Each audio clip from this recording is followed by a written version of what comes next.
get to carry the flag. I get the important job because I've got to carry the ladder. Some students have noticed that the flags in the cafeteria have been moving around. This is courtesy of Mr. Cherkasky, the telecommunications teacher and unofficial school historian. Well, actually, over the years, the flags have been in different locations. At one time, they were down by the guidance office, and then they put them in the gymnasium. But since the mid-90s, the class flags have been here in the cafeteria.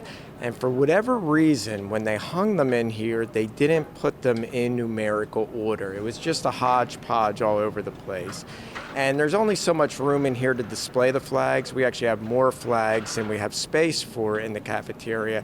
And whenever a new flag would be made, they would randomly pick one, try to pick one of the older ones to replace it with.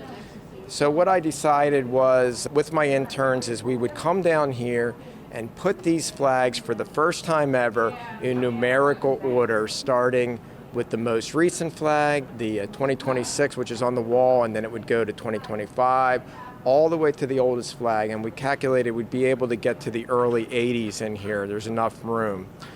There's one wall on the side where there is no flags, there's no hooks. Mr. Blyler actually provided us with some hooks, so we're going to add an additional 5 flags in here. We're going to move them a little tighter together and add some where there aren't any. In addition to a few flags from the early 80s, 2 other flags will be added to the wall. On this wall above the kitchen, we have the American flag, and there's some space up here, and we're going to add one of the Boyertown High School flags up there.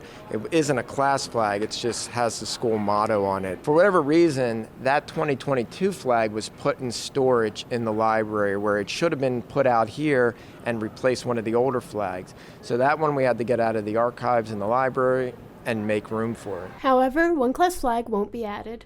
And that's the class of 2001. For whatever reason, that was a very early computer printed one when they were still using sewn flags. And it was way longer than a typical flag size, and it just faded and it just does not look good. So that one is going to stay in storage. Class flags are a very important part of Bash's culture. You know, not many schools have class flags. I know I went to Methacton, we didn't have class flags. Daniel Boone doesn't have class flags. Most of the schools around this area do not have class flags. So it's kind of unique to Boyertown that they let each class vote on a class flag.